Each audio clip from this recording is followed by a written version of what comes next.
New right now at 6, the investigation into questionable practices at a Prichard funeral home and cemetery is taking another turn tonight.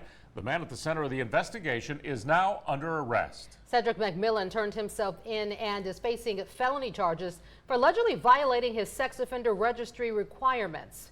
NBC 15's Nicole Fierro joins us now live. Nicole, this is just the latest twist in this disturbing story.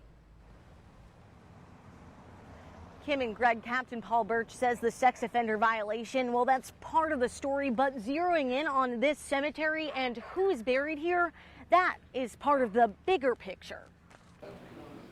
On 2 different days, NBC 15 was exclusively embedded with Mobile County Sheriff investigators as they conducted raid after raid on a church, a funeral home, and the home of the Heritage Memorial Garden's CEO.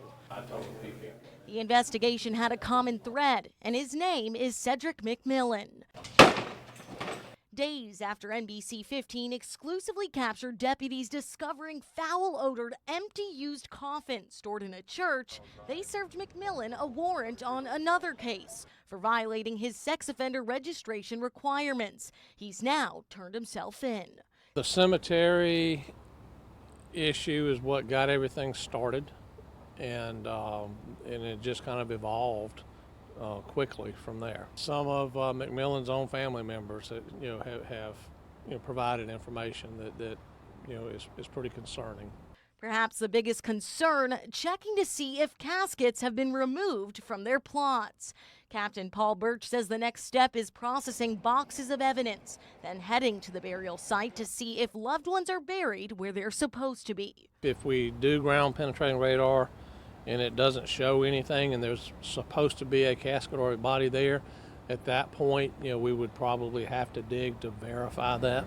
And like I said, I just hope we don't get to that point.